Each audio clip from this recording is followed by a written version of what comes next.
Selesai News, Football Talk balik lagi bersama saya Sarah Fiba. Setelah kemarin kita ngebahas tentang Piala Asia Qatar 2024, kali ini kita bakal ngebahas tentang Asian Games Hangzhou 2022. Nah, walaupun pelaksanaannya ini 2023, tapi karena pandemi tahun lalu nih, jadi dimundurkan menjadi tahun ini. Seperti biasa saya nggak sendiri karena sudah hadir bersama saya pemimpin redaksi Forum Terkini News, Pak Kasit Handoyo. Selamat olahraga, Chief. Selamat olahraga, Cak. Ya, oke. Kalau kita bicara tentang Asian Games Hangzhou 2022 ya, Chief ya. Salah satu cabang yang favorit lah gitu kan. Cabang olahraga favorit ini kan adalah sepak bola. Kalau sebelum kita ke pertandingan, kita balik dulu nih ke histori timnas Indonesia di Asian Games itu seperti apa sih, Chief? Iya, satu capaian yang pernah diraih ya, hasil terbaik yang pernah diraih oleh tim nasional Indonesia itu di tahun 86, Cak. Waktu itu Asian Games berlangsung di Korea, Korea Selatan. Di Seoul, dan pada saat itu Indonesia mampu masuk ke jajaran 4 besar. Ya, kita masuk ke semifinal, tapi pada saat pertandingan semifinal ketika akan menjadi penentu kita lolos atau tidak ke final, kita kalah lawan Korea, tuan rumah Korea Selatan pada saat itu. Nah, setelah itu kita sempat beberapa kali nggak ikut, kemudian kita ikut lagi tuh ya, tahun 2014 kita ikut ya.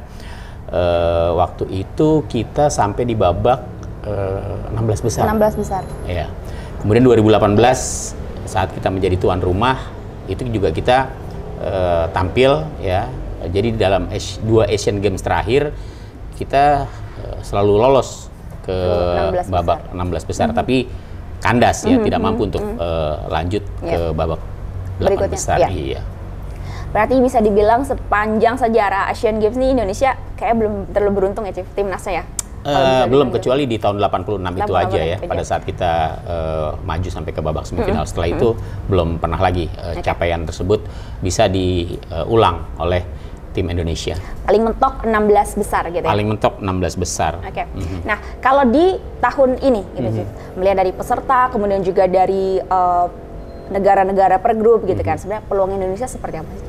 Iya, Cak. Jadi untuk SEA Games Hangzhou yang akan dimulai 19 September nanti ya, Indonesia itu sebenarnya ya dibilang beruntung, cukup juga sih ya, cukup beruntung lah berada di persaingan grup F bersama Kirgistan, Cina Taipei, dan Korea Utara ya. Dari 3 tim ini memang yang paling berat itu Korea Utara. Karena kita pernah kalah. Iya, betul. Tahun 2014 kita pernah kalah 1-4 ya. Menghadapi Korea Utara, dan pada saat itu ya, pada saat 2014 Asian Games berlangsung di Busan, Korea Utara itu sampai ke final. Dia kalah dengan tim tuan rumah Korea Selatan. Jadi dua Korea tuh bertemu di final Asian Games Busan, dan Korea Selatan yang waktu itu akhirnya memenangkan pertandingan. Ya, artinya Korea Utara ini tim yang punya pengalaman dan sangat diunggulkan ya. Tapi 2 tim lainnya sejatinya sih bisa diatasi oleh Indonesia. Apalagi kalau kita lihat performa timnas sekarang gitu ya, Chief ya.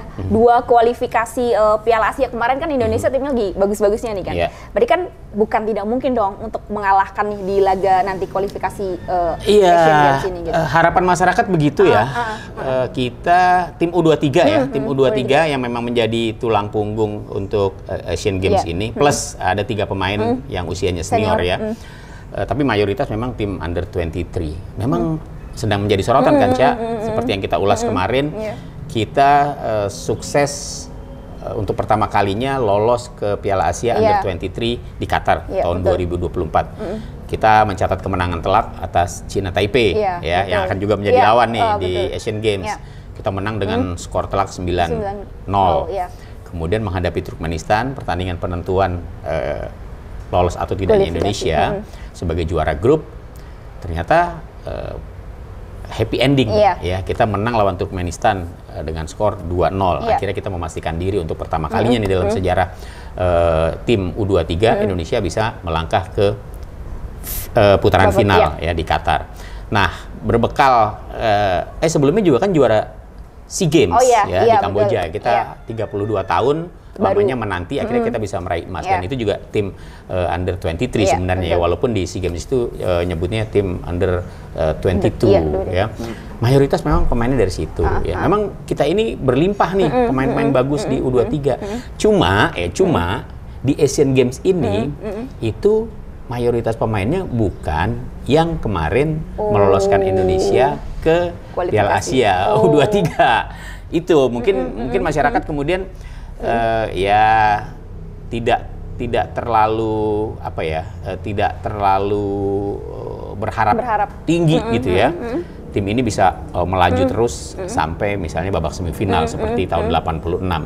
Harapannya sih seperti itu ya. Jadi sebenarnya memang U23 kita sedang bagus-bagusnya. Cuma kan pemainnya banyak nih. Iya, ya. Sementara yang di tim Asian Games ini jadi di rolling gitu ya. Iya, itu berbeda skuadnya dengan yang kemarin meloloskan Indonesia ke Piala Asia Under 20. Ada beberapa pemain ya. Seperti Rizky Ridho, pemain belakang. Kemudian kipernya juga Hernando Ari ya.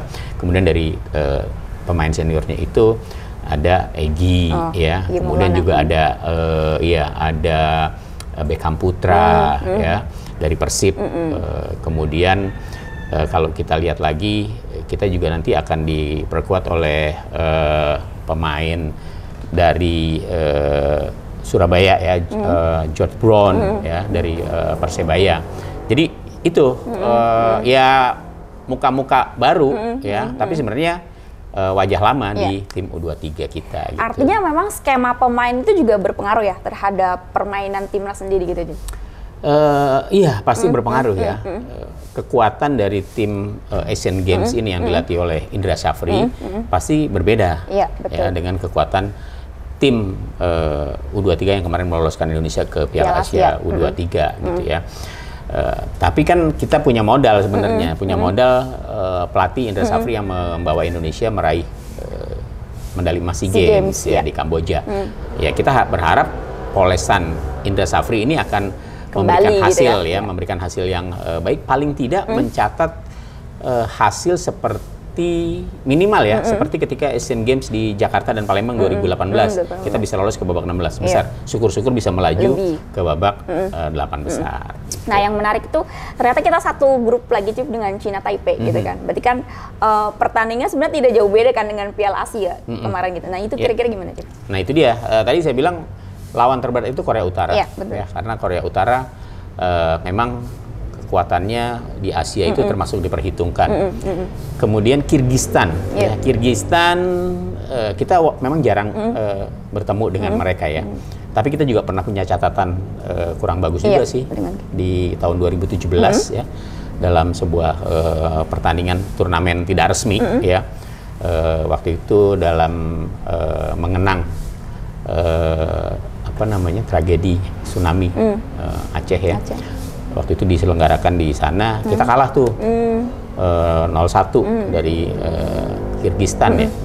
Kemudian 2018 waktu itu pelatihnya Luis Mia, kita juga hanya mampu bermain imbang 0-0 ya. Tapi itu kan catatannya sudah lama gitu ya. Kalau kita lihat dari catatan Kirgistan ya di Asian Games juga sebenarnya tidak terlalu bagus ya. Dalam 2 Asian Games terakhir misalnya, mereka itu tidak pernah menang, tidak pernah mencatat kemenangan ya, seri tapi belum pernah mencatat kemenangan dalam keikutsertaannya atau pertandingan-pertandingan yang dimainkan di 2 Asian Games terakhir gitu. Artinya kalau dari sisi catatan atau hasil pertandingan yang dimiliki antara Indonesia dengan Kirgistan, Indonesia lebih bagus gitu. Secara tertulis ya lebih bagus gitu. Iya, secara head to headnya Indonesia lebih bagus. Tapi kalau dengan Korea Utara Cif, ini lumayan berat gitu. Berat. Tadi saya katakan Korea Utara tim unggulan di grup ini gitu. Kualitas mereka ya harus diakui lebih bagus dari Indonesia. Kita masih bisa berharap setidaknya mengalahkan Kirgistan, mengalahkan China Taipei, dan berharap kita bisa lolos sebagai runner up ya. Ya syukur-syukur kita bisa mengalahkan Korea Utara juga ya. Why not gitu, bisa saja gitu. Jadi catatan untuk mungkin timnas nih, Chief, dalam laga nanti melawan 3 tim ini gitu, apa sih yang catatan pentingnya nih untuk? Iya, kalau kita melihat dari apa yang dilakukan, persiapan yang dilakukan oleh tim Asian Games Indonesia ini ya, tadi saya katakan pemainnya adalah pemain-pemain U23 ya. Tapi berbeda dengan tim yang kemarin meloloskan Indonesia ke Piala Asia U23 gitu ya. Tapi saya kira itu juga bukan alasan kemudian kita tidak akan bisa tampil optimal gitu ya. Saya pikir memang persiapannya agak mepet ya. Tapi dengan semangat ya, kemudian juga dukungan yang begitu tinggi dari masyarakat, kemudian juga pemain-pemain yang memperkuat tim di Asian Games ini rata-rata juga sudah berpengalaman, artinya mereka menjadi pemain andalan di klubnya masing-masing di Liga 1 ya. Kansnya saya kira tetap ada gitu ya. Paling tidak itu tadi bisa meraih posisi runner up terbaik. Runner up terbaik di grup F gitu. Iya. Jadi kan ada 6 grup ya. Kemudian juara itu udah pasti lolos gitu ya. Tinggal nanti kita melihat runner up terbaiknya begitu.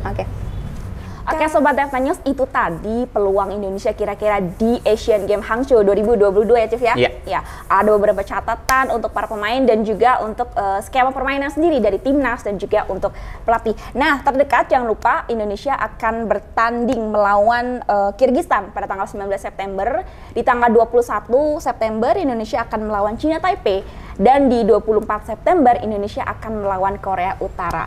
Mungkin Chief ada catatan terakhir nih sebelum pertandingan 3 pertandingan Indonesia melawan 3 tim ini. Iya, yang jelas 3 pertandingan yang harus dilakoni oleh Indonesia ya. Kita berharap mereka dapat menjalaninya dengan baik dan ya paling tidak kita bisa melewati rintangan-rintangan itu, lolos ke babak 16 besar. Tinggal nanti kita melihat siapa lawan di babak 16 besar. Berharap kita bisa lolos ke babak 8 besar. Berikan yang terbaik ya, Chief. Jangan sampai kalah seperti Piala Asia kemarin ya, gitu. Oke, Sobat Tefta News, jangan lupa terus saksikan Football Talk. Setiap minggu kita bakal ngebahas bola. Jadi kalau misalkan kalian gak mau ketinggalan informasi seputar sepak bola, boleh terus tonton Football Talk. Saya Sarah Fia beserta tim produksi yang bertugas pamit undur diri. Sampai jumpa. Kansnya saya kira tetap ada. Kita berharap mereka dapat menjalaninya dengan baik